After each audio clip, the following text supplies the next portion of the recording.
Ես Լիլիթ Մարսենյան, գեղանկարչուհի, դեռ մանկուց սիրել եմ նկարչությունը եւ շատ վաղուց եմ գնացել նկարչության խմբակ իրականում եւ դեռ մանկուց երբ ինձ հարցնում էին Լիլիթ ջան ինչ ես դառնալու դե հայտնի է դա բարբերաբար կրկնվող հարց է մեծերի կողմից ես այսպես համոզված մշտապես ասել եմ իհարկե նկարչուհի ինձ շատ են փորձել շեղել այդ ցանկությունից, սակայն տարիների ընթացքում բոլորն էլ իմ շրջապատով, ովքեր որ ինձ շրջապատում էին, համոզվեցին, որ դա իսկապես մտածված որոշում է։ Խնդիրը կայանում էր նաև նրանում, որ ես դպրոցում շատ լավ էի սովորում եւ ուսուցիչներս իրենք էլ տարբեր ինչ-որ ոլորտներում էին փորձում ինձ տեսնել,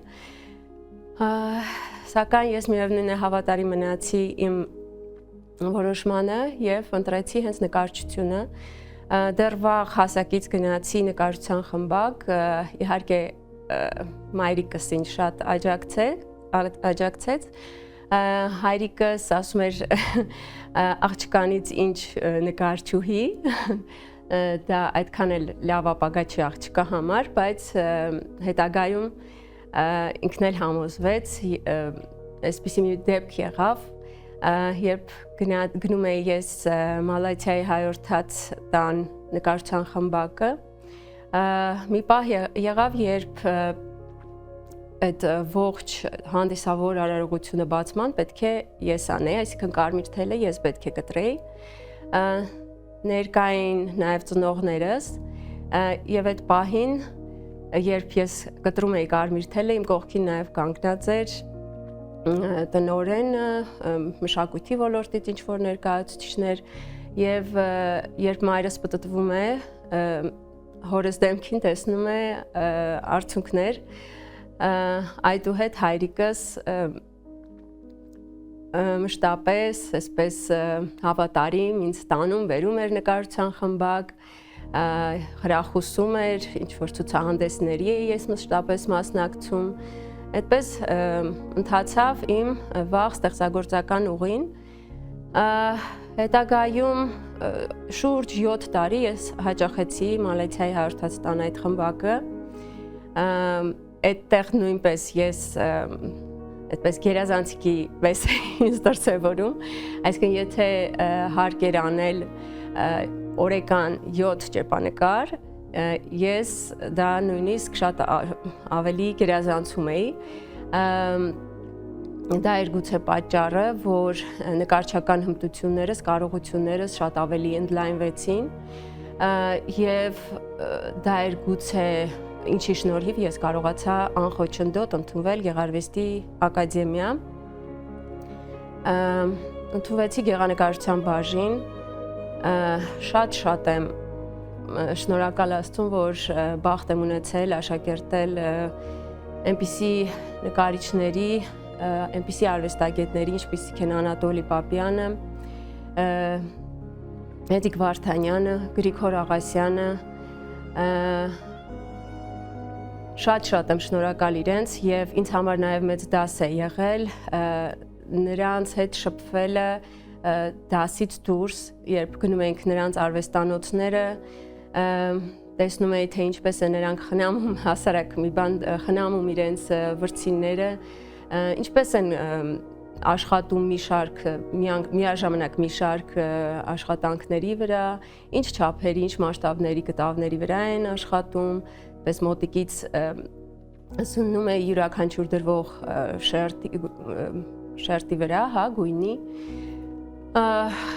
եւ այդպես իրենցից շատ բաներ սովորեցի, իհարկե սկզբում, երբ ընդունվեցի Գեղարվեստի ակադեմիա, մի շարք բաներ կար, որ ինձ խորթ էր, օրինակ այսպիսի մի բան կա, Գեղարվեստի բոլորներ գիտեն, Գեղարվեստի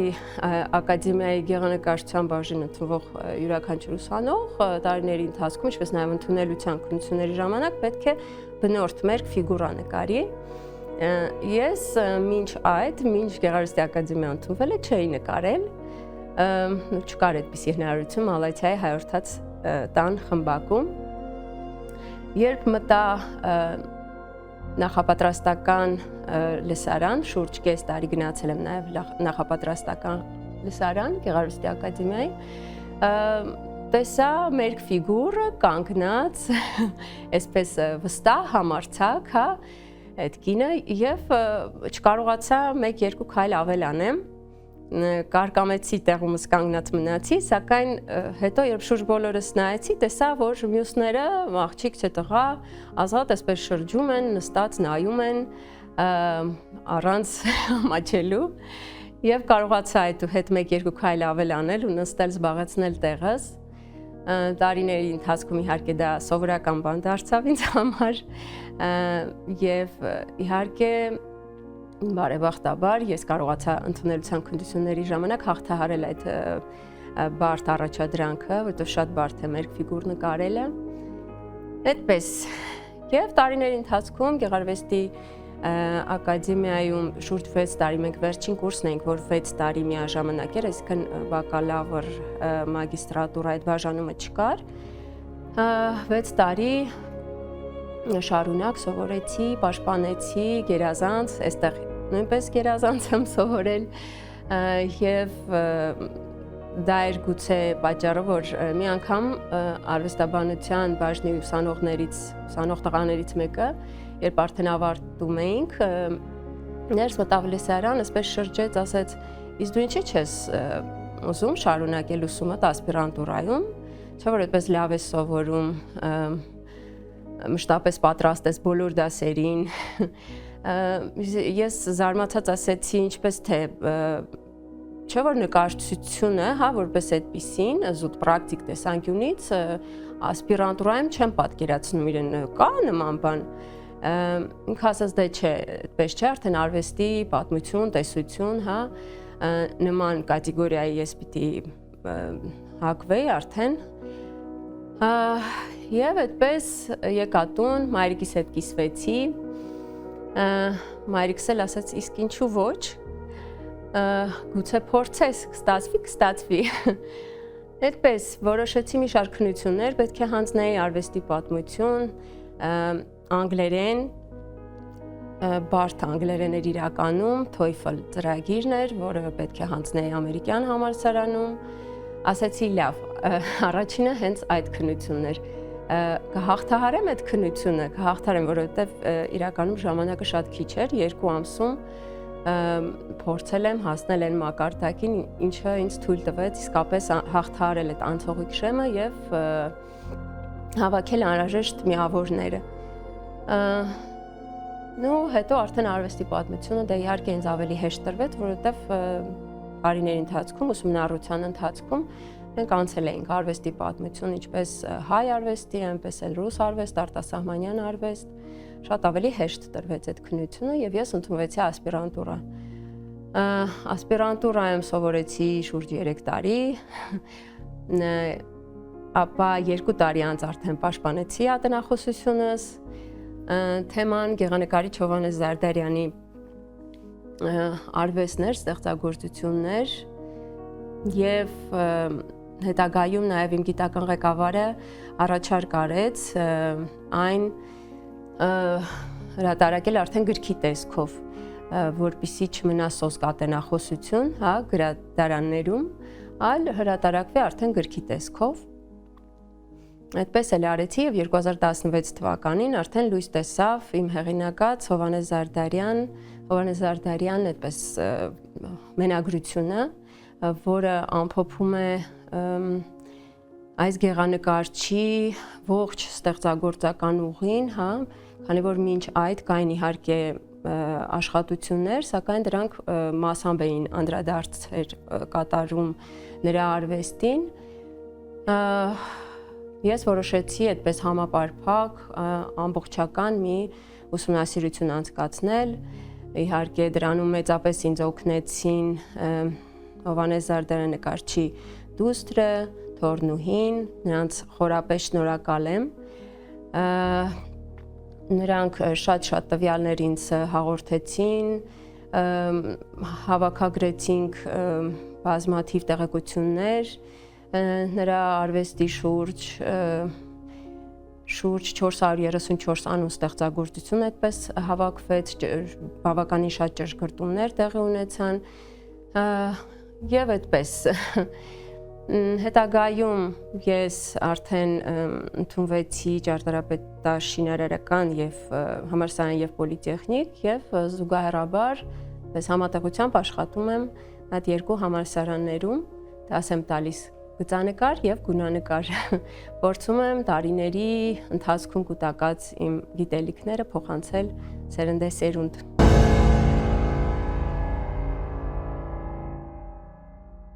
Ես որպես այդպիսին բաժանում չեմ տեսնում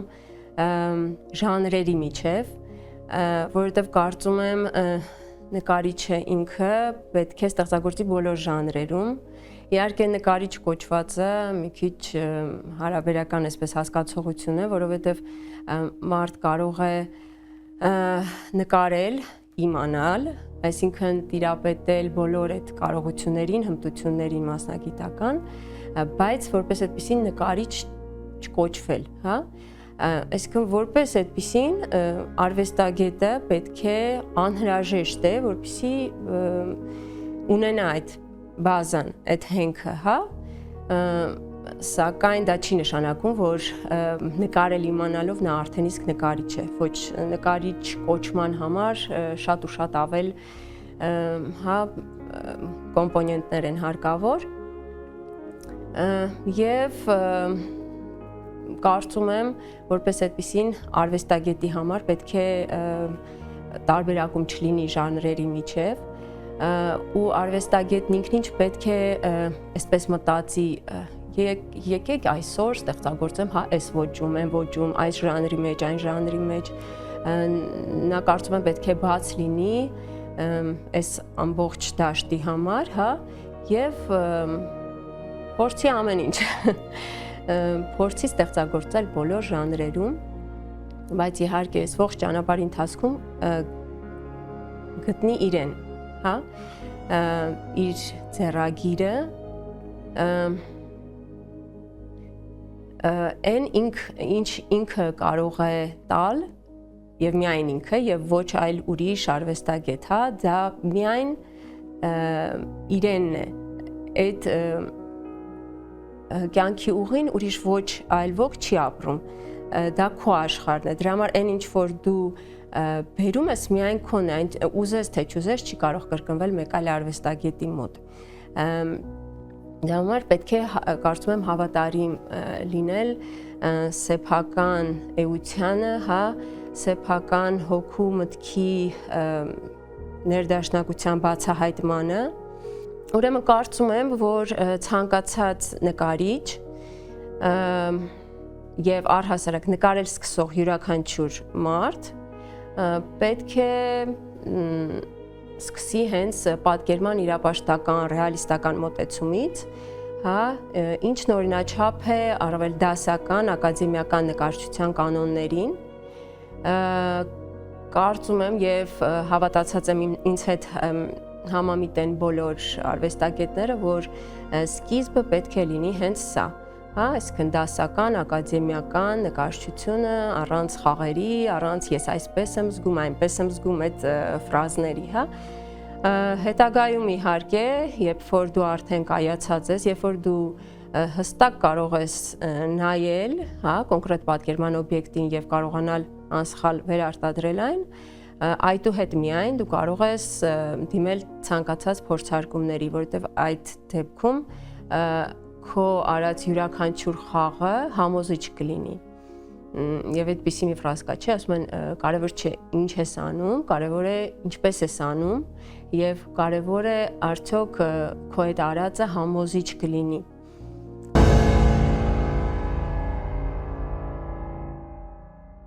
Ես արդեն իսկ ասացի, որ դաս եմ տալիս ճարտարապետաշինարարական համալսարանում եւ նաեւ համատեղության պոլիտեխնիկի համալսարանում եւ սա միջոց է նաեւ, հա, իմ ձեռք բերած գիտելիքները տարիների ընթացքում անբարած այդ ողջ կարողությունները մասնագիտական փոխանցել սերունդներին Եվ այստեղ նույնպես ես հավատարիմ եմ այն սկզբունքին, որ ուսանողը նախ եւ առաջ պետք է տիրապետի դասական նկարչության կանոններին եւ իրականում դասաժամերն էլ այդքան շատ չեն, որպեսզի ուսանողը կարողանա այդպես ընդլայնվել։ Իհարկե վերջին ուսումնառության վերջին 1 տարում այդպես քիչ ավելի, հա, ազատ երևակայական այսպես թռիչքներին տեղ է տրվում։ Ստեղծագործական մոտեցմանն է ավելի հնարավորություն տրվում ուսանողի, ավելի ազատ է, սակայն կրկին առաջին տեղում պետք է լինի ճիշտ մտածված, ճիշտ տեսնված, հա, ճիշտ պատկերված օբյեկտը։ Ես ինքս իմ աշխատանքներով կարծում եմ դրական էմոցիա եմ փոխանցում։ Անկեղծ ասած ասում են, որ իմ գույները շատ են այսպես վառ, հնչեղ, հա, աստիճանաբար ես ինքս էլ տարիների ընթացքում պատկերման ռեալիստական մոտեցումից եկա քիչ ավելի պայմանական ձևերի, հա, ֆիգուրատիվությունից մի քիչ հեռու, հա, գուցե տեղ-տեղ նաև վերացարկման ձգտող ձևերի, սակայն դա նույնպես կարծում եմ չպետք է այսպես հստակ որոշես այսօրվանից անցնում եմ պատկերման այս միջոցին, հա, դա պետք է աստիճանաբար գա, չէ որ այս ընթացքում դու ինքդ էլ փոխվում ես, ինքդ էլ որպես արվեստագետ փոփոխությունների ես ենթարկվում, որպես մարդ նույնիսկ, հա, տարիների ընթացքում փոխակերպվում է քո ներաշխարհը, հա, եւ այս ընթացքում իհարկե նաեւ փոխակերպումների է ենթարկվում քո արվեստը, քո ստեղծագործական գործունեությունը, ուզես թե չուզես։ Նույնիսկ ես ինքս նկատել եմ, եթե արվեստագետը այս կամ այն, հա, համաշխարհային նշանակության արվեստագետը ապրում է երկար, ապա նա ինքն էլ այդ տարիների ընթացքում ակամայից գալիս է ինչ-որ այլ կետի, հա, կրկին սկսում է ռեալիստական մոտեցումից, բայց հետագայում գալիս է մինչև աբստրակտ ձևերի վերացարկման, գուցե իրեն համար մինչ այդ անսպասելի իր համար կարծում եմ դա կրկին լինում է բացահայտում, հա։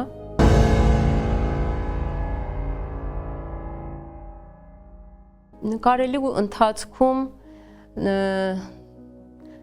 նու այնպես չի, որ կանգնում եմ կտավի առաջ եւ որոշում եմ նկարում եմ սա, հա, պիտի ինչ-որ մի բան տեսնեմ, թեկուզ խոսքը ոչ միայն ապրված ինչ-որ էմոցիայի, այլ նույնիսկ ձևի, հա, ինչ-որ ձևի, ֆորմայի հետ կապված ինչ-որ բան է արթնանում մեջս, հա, եւ դա որոշում եմ ինչ-որ փոխակերպումների ենթարկել եւ դրա միջոցով էս ինչ բան ստանալ։ Ու շատ եմ կարևորում ստեղծագործություններում լույս ու ստվերի, հա, ներկայությունը, որովհետեւ կարծում եմ նկարչության մեջ լույս ու ստվերը այն գերակա միջոցն է, եթե ոչ միակը, որ մեզ հնարավորություն է տալիս ստեղծելու տարածականություն, խորություն, եռաչափ տարածածավալային, հա, այդ տպավորությունը ստանալ, հա, շրջապատող միջավայրի եւ առանց լույս ստվեր կոնտրաստի հնարավոր չէ այդ ամենին հասնել։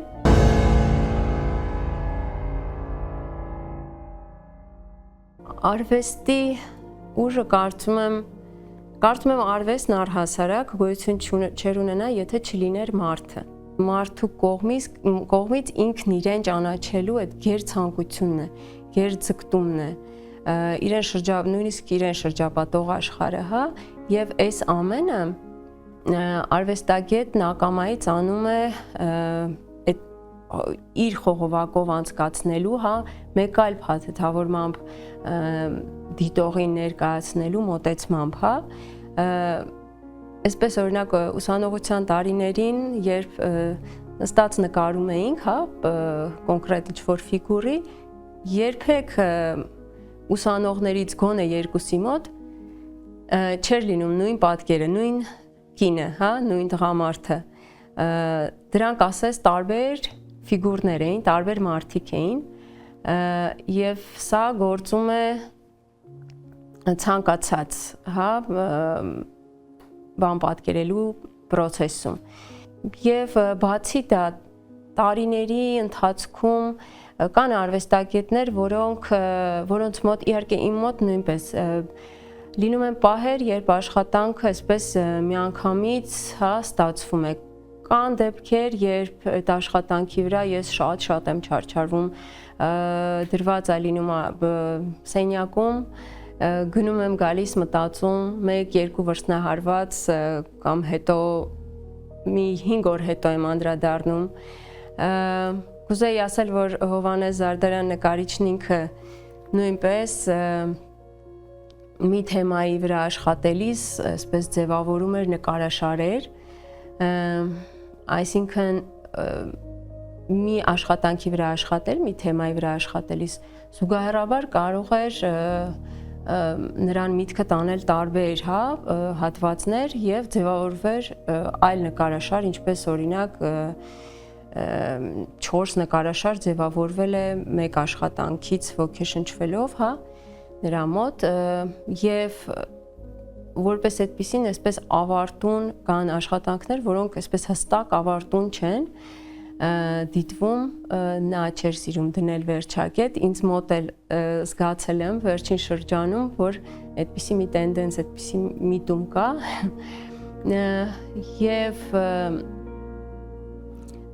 Հովհաննես Զարդարյան նկարիչը կուզեի ասել, որ ստեղծագործել է Բյուրականի, հա, Աստղադիտարանի հարևանությամբ եւ շատ է շփվել Վիկտոր Համբարձումյան աստղագետի հետ, գիտենք, եւ մի անգամ մեջ բերել է հենց Վիկտոր Համբարձումյանի տողերը, ասելով այսպես, որ մեծ երջանկություն է, երբ երկար տարիների ընթացքում որոնածդ հանկարծ մեկ ժամում հայտնվում է, հա, դա մեծ հաջողություն է, մեծ երջանկություն է եւ արժե տարիներ շարունակ 10 տարի, 20 տարի տքնել այդ մեկ ժամվա համար, ստեղծագործական այդ պայթյունի համար եւ կարծում եմ շատ ու շատ արվեստագետների մոտ լինում են նման դեպքեր, երբ երկար, այսպես չարչարանքից, երկար մի աշխատանքի վրա կանգնելուց հետո վերջում գուցե տասնամյակ անց այդ աշխատանքը հետաքրքիր մի լուծում է ստանում։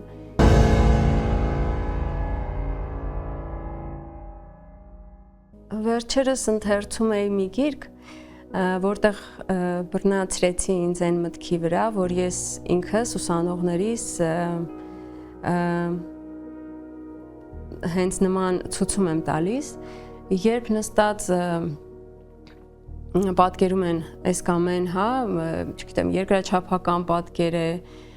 երկրաչափական մարմին է, կուժ է, չգիտեմ, ծաղկաման, ծաղկեփնջով կամ գլխաքանդակ, կապ չունի։ Բռնացրեցի այդ գիրքը ընթերցելու ընթացքում ինձ այն մտքի վրա, որ իրականում այն ինչ դու պատկերում ես, քո հիշողությունն է այդ պահին քո տեսածից, այսինքն երբ նայում ես կոնկրետ առարկայի եւ փորձում ես այն, հա, փոխանցել թղթիդ, այն չի հասնում հենց այնպիսին ինչքան էլ անես, հա, ինչպես էլ անես, չի ստացվում հենց այնպիսին, ինչպիսին որ այնտեղ է, հա, դրված։ Ինչ էլ ուզում ես արա, այն կետը, այն գիծը, ինչ որ տեսնում ես առջևդ, հա, դրված, միջև գալիս հասնում է քո թղթին, վերածվում է հիշողության, որքան էլ որ մենք ուսումնառության տարիներին սովորեցնում ենք, սոսկ տեսածը դասական ձևով ներկայացնելու, այդ մոտեցման մասին, կուզեի, որ նրանց մոտ տարիների ընթացքում նկարչական մտածողություն ձևավորվեր, իհարկե դա փորձում ենք ինչ-որ մի կերպ ստանալ, տարիների ընթացքում, որպեսզի նրանք աղապարված չլինեն ուղղակի տեսածը կույր վերարտադրելու, այս մոտեցման սահման շրջանակներում, այլ իրենց երևակայական ինչ-որ թռիչքները, իրենց աշխարհայացքը, ինչ-որ կերպ, ինչ-որ մի պրիզմայով փորձեն հետաքրքիր ձևով ներկայացնեն հետագայում թեկուզ եւ ճարտարապետներ են, թեկուզ եւ դիզայներներ են, իրենց աշխատանքի ընթացքում հետաքրքիր լուծումներ ստանալու համար սա անհրաժեշտ է, Կուզեի, որ այդ նկարչական մտածողությունը, այդ կրեատիվ, մտածողությունը մշտապես ուղեկցեր իրենց